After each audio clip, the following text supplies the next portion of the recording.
एक खोकेभाई काय घेऊन बसला तर अख्खी विधानसभा भरली आहे। आतमध्ये सगळे खोकेभाईच भरलेत। मनसेच्या बैठकीतून राज ठाकरेंची टीका।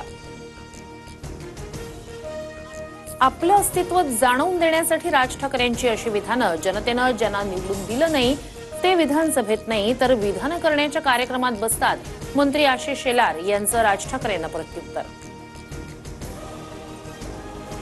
माझं राजकीय पुनर्वसन करा, सुजय विखेंची भर कार्यक्रमात मागणी।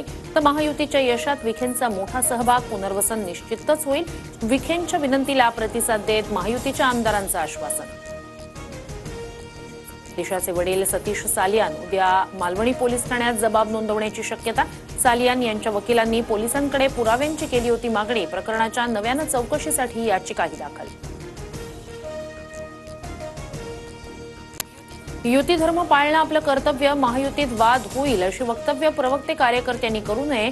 काही पक्षांसोबत वैचारिक मतभेद असले तरी इतर चांगल्या गोष्टी आत्मसात करा। नांदेडमधील कार्यक्रमातून अजित पवारांच्या सूचना। लालकृष्ण अडवाणींची अवस्था कैद झालेल्या शहाजहासारखी, अडवाणींना शहाजहासारखं एकांतवासात ठेवलं। संजय राऊतांचा भाजपला टोला। राऊतांनी आधी आपल्या अवस्थेची चिंता करावी। लालकृष्ण अडवाणी सदैव भाजपसोबत राहिले आहेत। अडवाणींवर वक्तव्य करण्याचा त्यांना नैतिक अधिकार नाही। दरेकरांची राऊतांवर टीका। अशोक चव्हाणांचे मेहुणे भास्करराव खतगावकरांसह सून मिनल खतगावकर अजितदादांच्या राष्ट्रवादीत। अजितदादा तुम्हाला महाराष्ट्रात नेतृत्व करण्याची संधी मिळो। पक्षप्रवेश सोहळ्यात खतगावकरांकडून शुभेच्छा।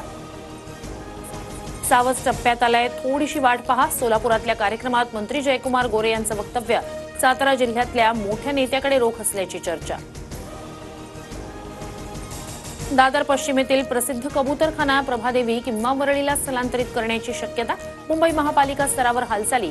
आरोग्याच्या तक्रारींमुळे कबूतरखाना हटवण्याची मागणी।